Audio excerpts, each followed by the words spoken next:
Bienvenidos al curso de Patología del Trasplante Hepático organizado por el Servicio de Trasplante Hepático y el Servicio de Patología del Hospital Garrahan.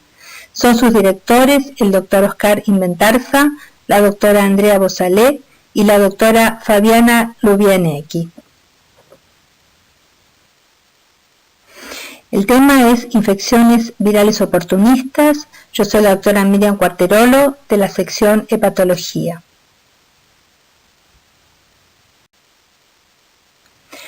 Las infecciones observadas en los niños con trasplante hepático dependen del periodo que estemos considerando. En el periodo temprano, los primeros 30 días post-trasplante, se observan complicaciones relacionadas con la técnica quirúrgica y con catéteres. En el periodo intermedio, de 1 a 6 meses, las dosis elevadas de inmunosupresión que reciben los pacientes en justamente este periodo aumenta el riesgo de infecciones que pueden ser oportunistas, como por citomegalovirus y pneumocystis jirovecii, adquiridas de la comunidad, como virus sincicial respiratorio, influenza, e infecciones bacterianas recurrentes por complicaciones quirúrgicas, como por ejemplo la estenosis biliar. En el periodo tardío, más allá de 6 meses, los pacientes reciben ya bajos niveles de inmunosupresión, lo cual genera menos posibilidad de infecciones. Pero en caso de que, por ejemplo, se presenten episodios de rechazo, que requieren para su tratamiento aumento de los niveles de inmunosupresión, esto va a generar mayor posibilidad de infecciones. El citomegalovirus es una infección oportunista muy frecuente en receptores de trasplante, asociada con una significativa morbilidad. Puede ocurrir una infección primaria, como ocurre en receptores menores de 1 año, sin que no han tenido contacto pretrasplante con el virus, que es la situación más frecuente en la casuística pediátrica. O puede existir una reactivación de la infección latente en huéspedes positivos pretrasplante para este virus, y la infección se va a producir a partir del injerto o de hemoderivados.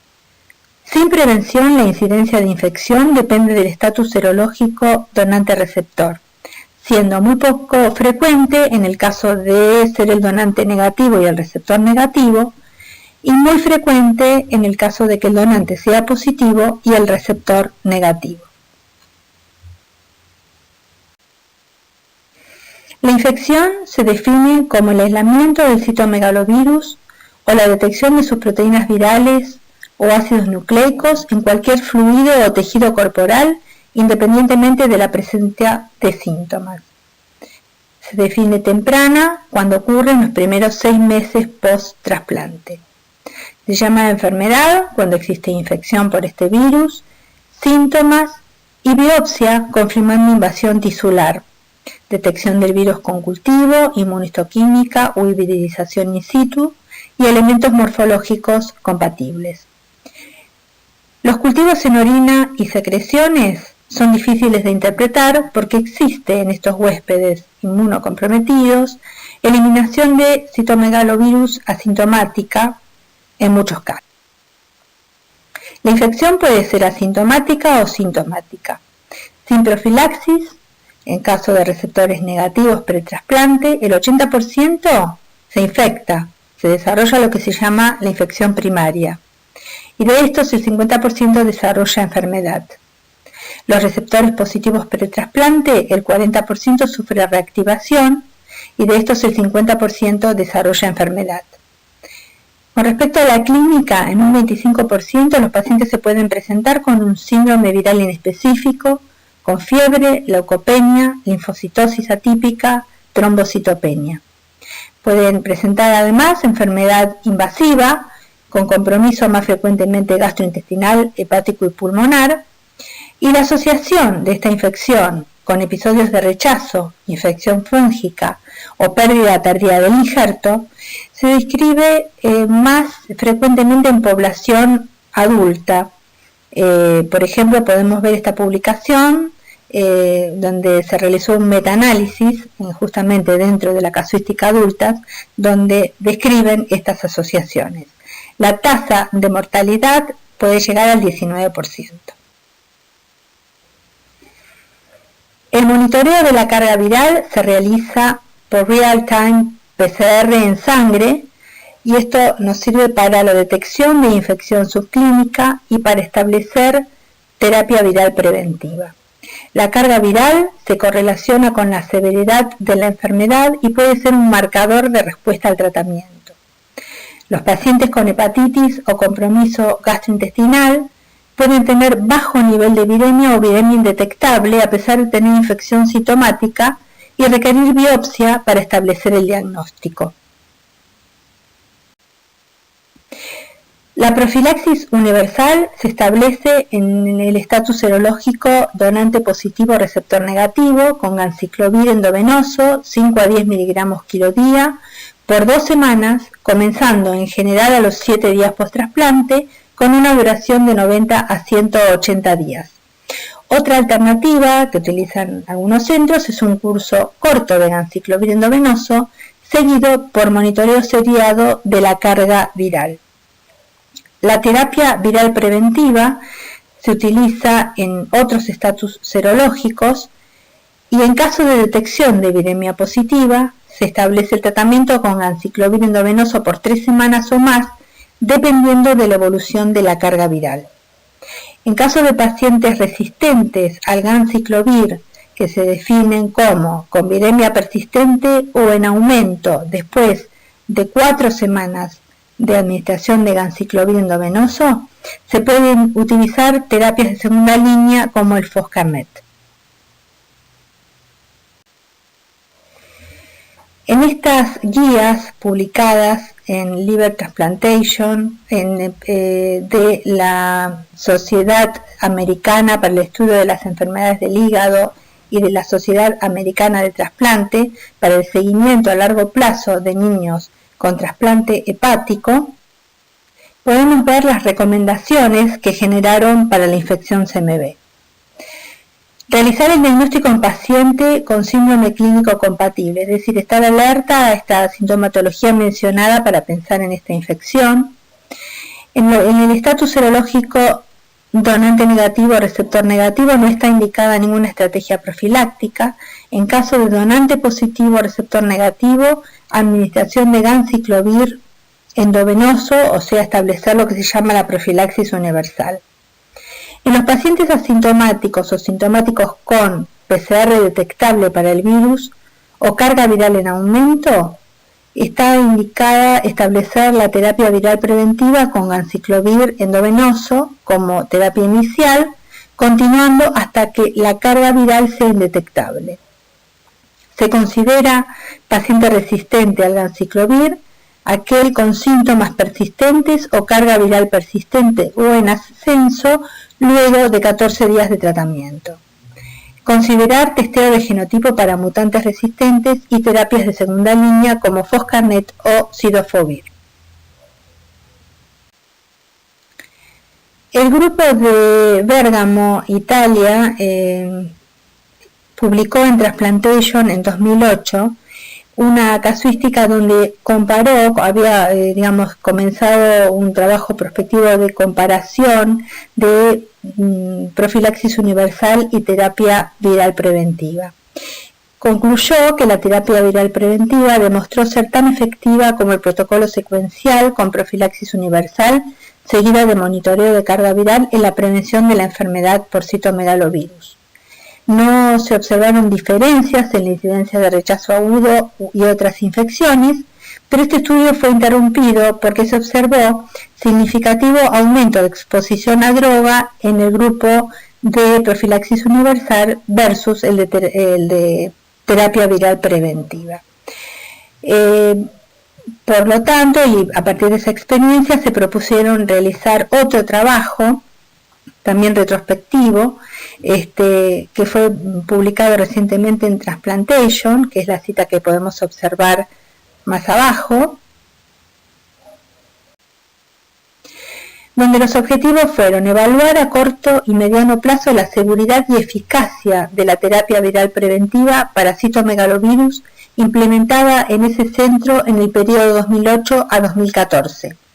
Comparar con la cohorte histórica de profilaxis universal, aplicada en periodo 2005 a 2006, en 16 pacientes por 30 días y luego continuados con monitoreo de carga viral.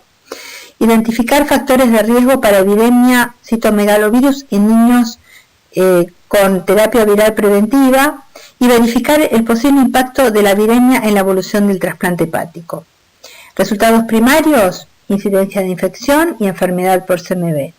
Resultados secundarios: determinar la presencia de rechazo celular agudo, sepsis, infección por Epstein-Barr virus en los primeros 200 días post-trasplante en esta población, estenosis y fístulas biliares y complicaciones vasculares a los 3 años post-trasplante, disfunción o pérdida del injerto o muerte a los 3 y 5 años post-trasplante.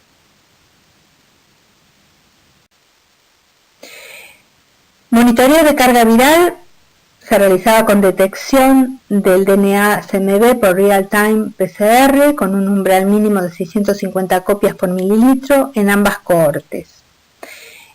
El monitoreo de la carga viral post-trasplante se realizaba en forma semanal durante 90 días o bisemanal en caso de viremia positiva.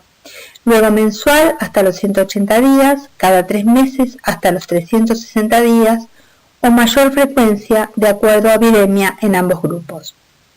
La terapia viral preventiva, cuando el monitoreo de la carga viral llegaba a un punto de corte de 100.000 copias por mililitro, se implementaba ganciclovir 5 miligramos kilo cada 12 horas endovenoso por 2 semanas o hasta la desaparición de la viremia, determinada con 2 determinaciones negativas. Luego de 2 semanas de ganciclovir y carga viral en descenso, se consideraba valganciclovir en pacientes que no requerían hospitalización. La profilaxis universal se establecía con ganciclovir 5 miligramos kilodosis endovenosa cada 12 horas por 4 semanas, luego monitoreo de carga viral. Si la viremia era de 100.000 copias por mililitro, se establecía la terapia viral preventiva por 2 semanas o hasta obtener 2 cargas virales negativas consecutivas.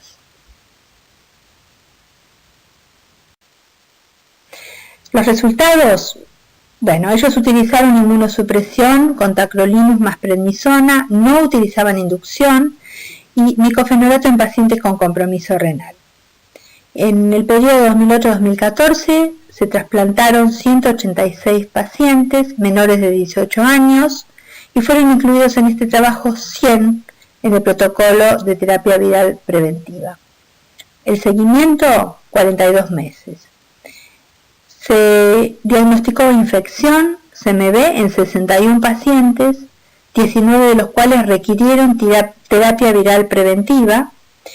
En estos, el estatus serológico más frecuente fue donante positivo o receptor negativo, y estos pacientes presentaron también mayores cargas virales. Todos resolvieron la viremia aproximadamente a los 30 días. Enfermedad por CMV en 3 pacientes a los 15, 27 y 32 días post-trasplante. La clínica: 2 pacientes presentaron colitis y 1 hepatitis y fiebre, y se implementó terapia viral por 20, 30 y 49 días.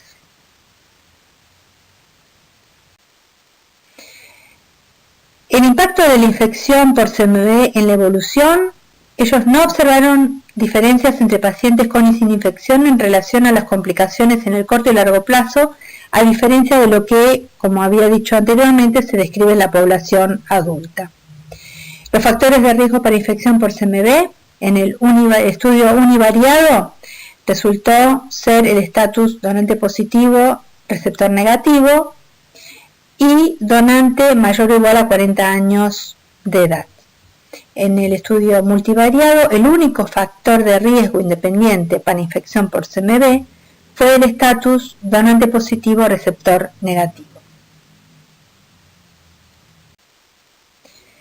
La comparación de ambas casuísticas, terapia viral preventiva versus profilaxis universal. No hubo diferencias entre pacientes con y sin infección en relación a las complicaciones en el corto y largo plazo. El comienzo de la infección fue más temprano en el grupo incluido en terapia viral preventiva, 41 días versus 70 días. No hubo diferencias a los 200 días post-trasplante en la proporción de pacientes infectados. El grupo incluido en terapia viral preventiva presentó menos exposición a droga, como es lógico, de 6.4 días versus 38 días, lo cual fue significativo. Las conclusiones: la terapia viral preventiva resultó efectiva para el control de citomegalovirus en niños trasplantados hepáticos, con menor exposición a antivirales y menores costos. Otro de los virus importantes que tenemos que estar alerta para su diagnóstico, porque ocurren complicaciones relacionadas con el mismo muy importantes en el seguimiento de los niños post-trasplante, es el Epstein-Barr virus. Es un herpes virus que produce infección primaria o reactivación, de acuerdo a si el paciente tuvo o no contacto pretrasplante con el mismo, y produce una proliferación y transformación de los linfocitos B. El Epstein-Barr virus infecta e inmortaliza los linfocitos B. Produce una replicación y lisis celular, llamada replicación lítica, y luego una transformación celular con expresión parcial de su genoma, y entra en lo que se llama fase de latencia, con lo cual se constituye una infección persistente en el huésped. El target del Epstein-Barr virus son los linfocitos B. El virus ingresa al reservorio de memoria de las células B. Estas células B infectadas escapan a la vigilancia de los linfocitos T citotóxicos y luego se desarrolla entonces la enfermedad linfoproliferativa. La replicación lítica en orofaringe desencadena una respuesta humoral y celular, y luego de la desaparición de la infección primaria, el virus de Epstein-Barr persiste en los linfocitos infectados, estableciendo una infección latente. Aquí podemos ver las distintas fases de latencia de este virus hasta llegar al reservorio de memoria de las células B.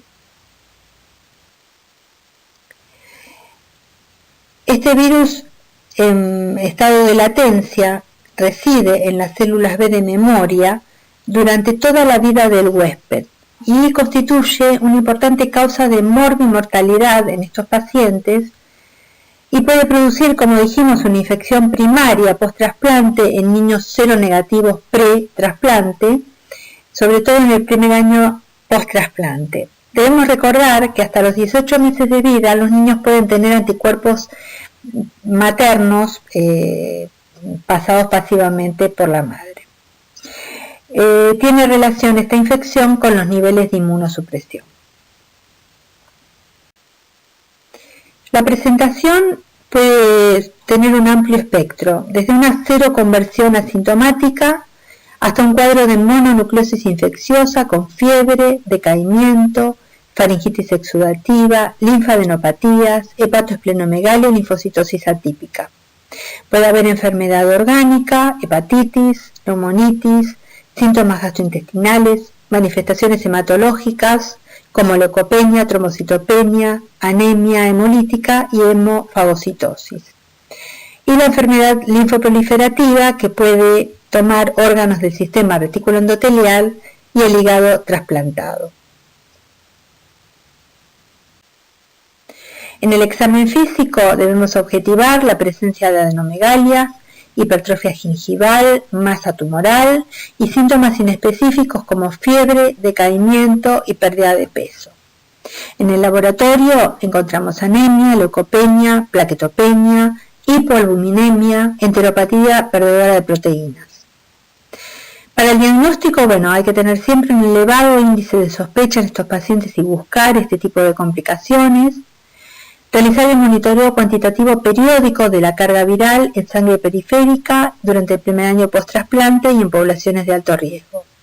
lo cual tiene una elevada sensibilidad y una especificidad intermedia dado el número de células B infectadas en latencia por este virus. En esta reciente publicación y una editorial concluyen que en el diagnóstico de la casuística por ellos estudiada encontraron un mismatch donante-receptor del 67%, o sea, la gran proporción, con una positividad de carga viral en el primer año post-trasplante de un 87% y una infección crónica por Epstein-Barr, o sea, pacientes que en el tiempo continúan con cargas elevadas, del 42%. Para el diagnóstico también son fundamentales las imágenes, la ecografía, la tomografía, la resonancia, de acuerdo a localización, la inmunohistopatología e inmunistoquímica para confirmar la presencia del virus en los tejidos afectados.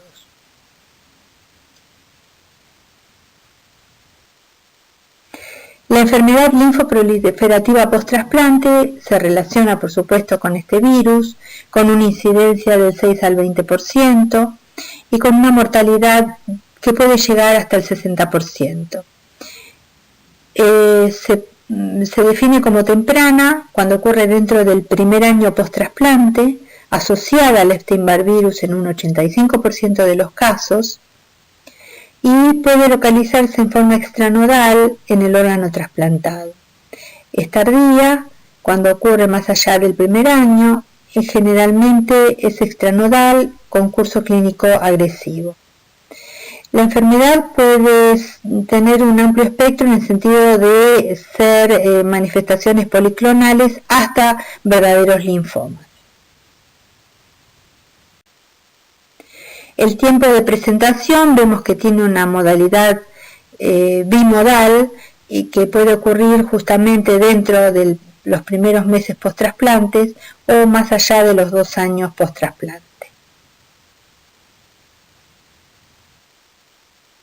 Los factores de riesgo: primer año post-trasplante, niños pequeños, edad menor de 5 años, estatus serológico pretrasplante para Epstein-Barr y para citomegalovirus de alto riesgo, o sea, donante positivo o receptor negativo, niveles elevados de inmunosupresión y pacientes con infección crónica por este virus.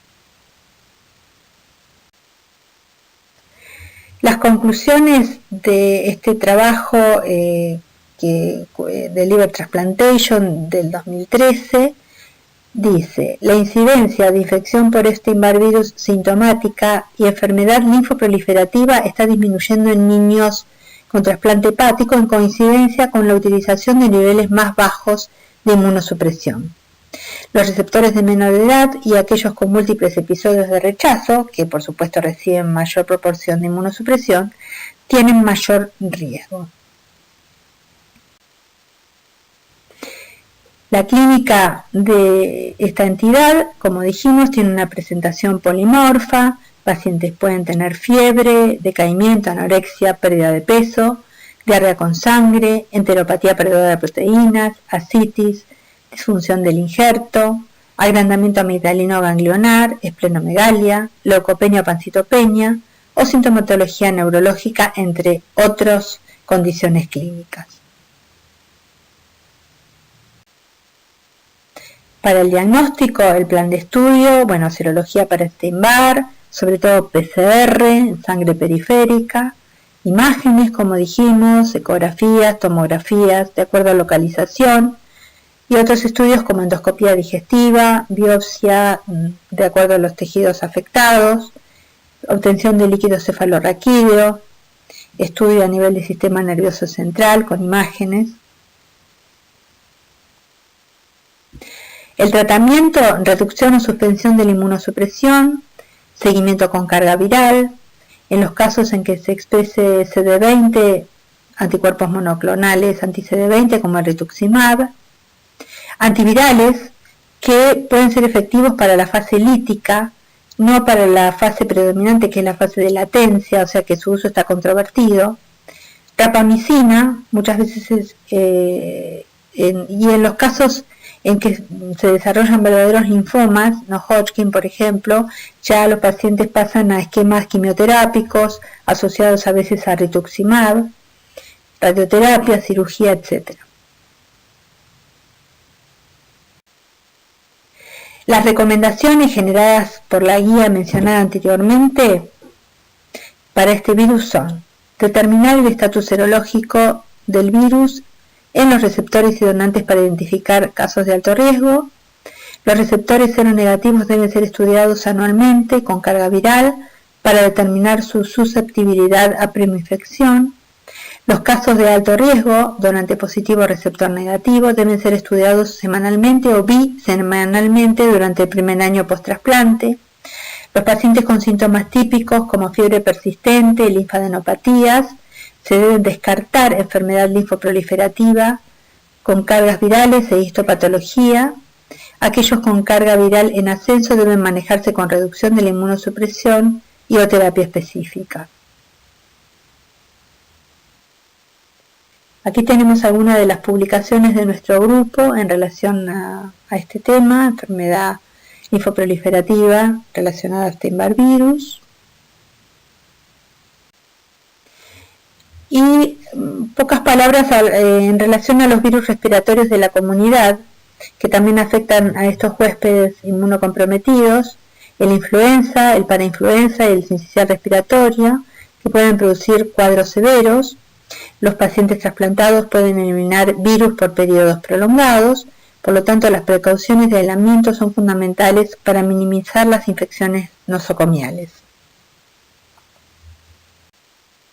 Las recomendaciones de la guía para estos virus: inmunización contra el virus influenza A y B anualmente.